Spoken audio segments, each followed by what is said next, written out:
Our next speaker is going to address making wave energy possible. It's Phillip Kithil. He's the CEO of Atmocean. Phil, we look forward to what you have to say. Yep. Thank you very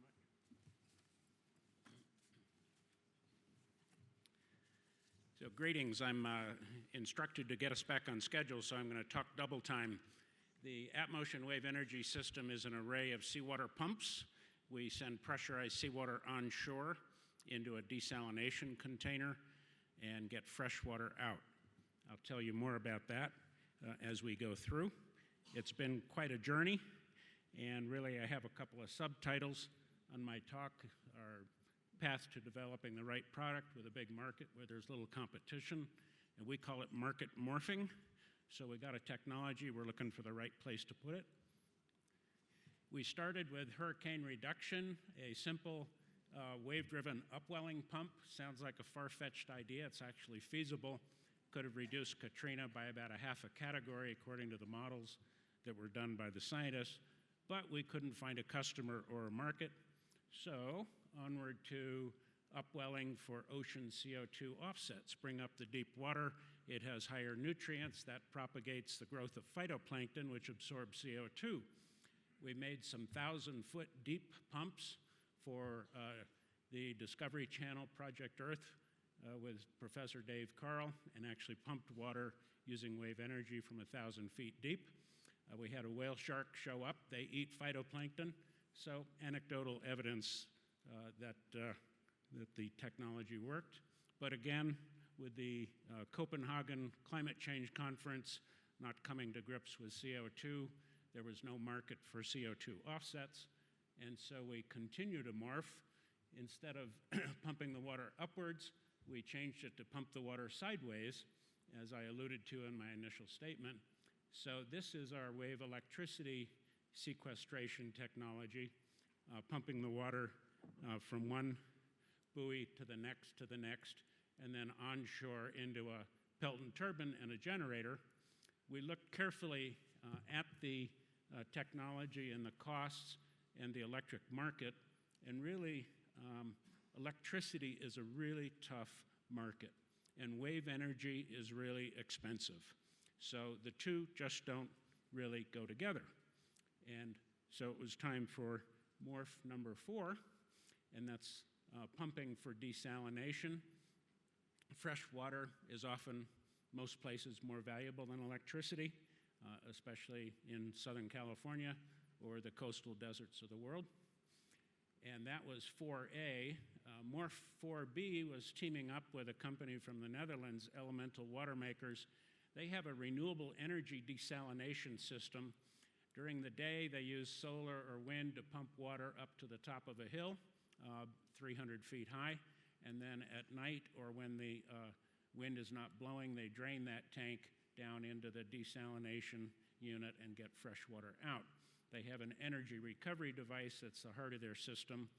And so morph number 5 was what we call, and it's the final morph, we hope, zero electricity reverse osmosis. So we take our array of seawater pumps, our 5 buoys connected to a pump with a sea anchor and our array mooring system. We bring that water, pressurized flow, through a pipeline into the elemental system, but we've eliminated the 300-foot hill, digging the trench and the pipe, all the renewable energy stuff, and the cistern where they get their seawater, because we're pumping it from offshore, feed that directly in to the desalination unit. So we save cost, and we can desalinate water without electricity. And that takes us off-grid. We don't need to be connected to any power source. We can do this anywhere in the world. So now that we have a product finally defined, we need to be commercially successful. We need locations with ocean waves. We need accessibility, lack of conflict with other ocean users. We need a large area to have a large market, and we need a big untapped market. So here's our zero desalination system, pumping water into the energy recovery device, ERD, and then the reverse osmosis and fresh water out.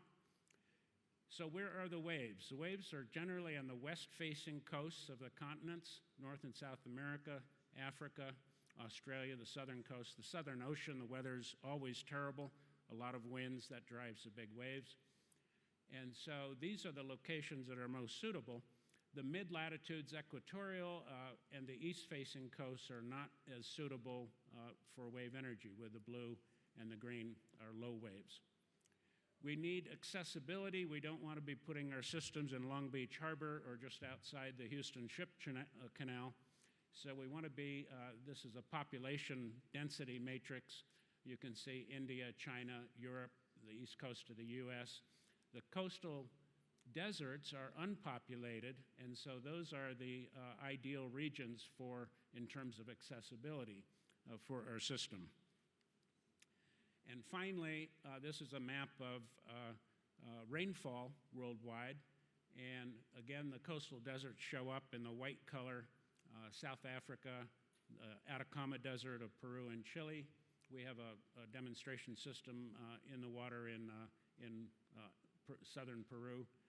The Baja and the Western Sahara, Morocco, Senegal area, and also Australia is a dry country. So these are the regions. Boy, that's great. I have 10 minutes left? Oh, I thought I had started with 10 minutes. I'll slow down.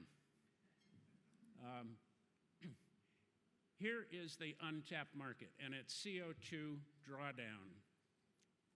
This is a graph of atmospheric CO2 going back 800,000 years to the present day. It's been in the 200 to 300 parts per million for this entire time until mankind came on board with our fossil fuels and drove it up. We're now at 400 parts per million and going upward this century to a minimum of 550 and more likely upwards as high as 900. I call this a CO2 crisis.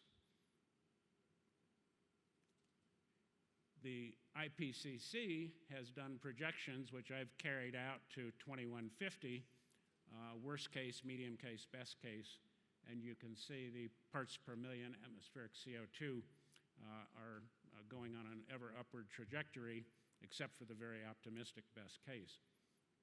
So there are two mandates for climate stability. One, of course, and you've talked about it on almost every speaker, reduce and then eliminate new CO2 emissions. But the second one, and the one that we are addressing, is to bring down the existing level of CO2 in the atmosphere. And you can't do one and not do the other and have a stable climate. You have to do both. So we hope to be the main player in the bringing down existing atmospheric parts per million. And how are we going to do that? We're going to use a natural process, CO2 absorption by growing crops. Here's a study from Spain, investigation into the CO2 absorption of the most representative crops of this region. And you can see tomatoes, cauliflower, and lemon trees are the top three in terms of CO2 absorption. And this is a natural process. It happens in the oceans with phytoplankton. I mentioned CO2 absorption of the oceans.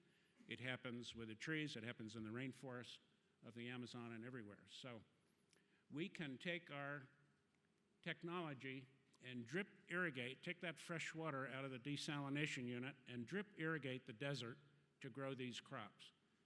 And here's what our system would look like in a simple sketch. Our array of seawater pumps, about a half mile offshore, pressurized seawater in a hose going onshore into our zero desalination container, fresh water coming out and drip irrigating 25 to 35 hectares. Not many people are familiar with that measurement. It's about a third of a square kilometer, or whatever that equates to in square miles. 2/10 of a square mile, maybe.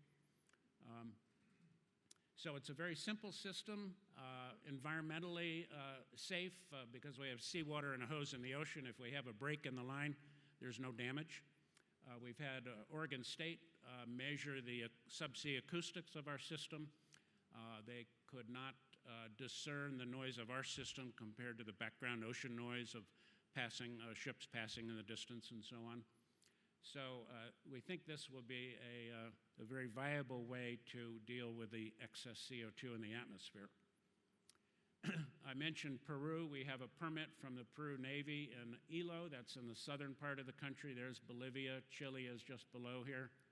And so we're planning on moving forward with that location, the very dry, desert-like area. And they're very excited about our technology. So we do also have a study underway by Los Alamos National Laboratory on greening the coastal deserts. The objective will be to estimate the maximum carbon sequestration under current climate conditions for global desert coastal areas using the freshwater irrigation from our system. We have specified an area up to 500 meters elevation, so from the coastline up to 500 meters in height. That's 1,800 feet or so elevation. They will specify the species of crops and plants and trees that will have the highest productivity and growth, and estimate the maximum carbon sequestration for these desert coastal areas. We should have that study in the next 4 to 6 weeks. If any of you'd like a copy of it, leave your card with me at my display booth out outside the booth there, and I'd be happy to send that to you. So the pitch that we are presenting, and it's the brutal truth, is that everyone has been storing their CO2 in the atmosphere at no cost since day one. And now is the time to recover ownership of that CO2. It belongs to you. You've been putting it up there, and you being everybody, corporations, government, individuals, whatever. And so that's our program, a CO2 drawdown program. We have a subscription-based effort. The subscriber will own 100% of the CO2 that our trees and plants bring out of the atmosphere over the 20-year term, and an option to renew. There would be, as future carbon markets develop, an opportunity to recover your investment by selling those tons of CO2. Upfront cost estimated right now at about $1.5 million per system, like the system that I sketched out for you, about 10% annual operations and maintenance cost. And we'll be producing these high CO2 absorbing crops and trees. And our agricultural partners pay for the drip irrigation system, the operations, the harvesting, and so on. So that pays them back for their side of the costs. Potential subscribers is everybody, corporations, individuals, investment groups, NGOs, and so on. And so the objective today, and my timing is perfect, I'm down to 2 minutes, is to seek early adopters. We have a system that we're deploying in Peru. We can build that out to a full operational system by about this time next year. We already have our permit from the Peru Navy. We have our drip irrigation partner, industrial development partner. All the pieces of the puzzle are in place except for M-O-N-E-Y, money. And so early adopters is what we need. It's time to stop talking and start acting, and we hope that you can participate with us in this great adventure and a great way to restore a stable climate.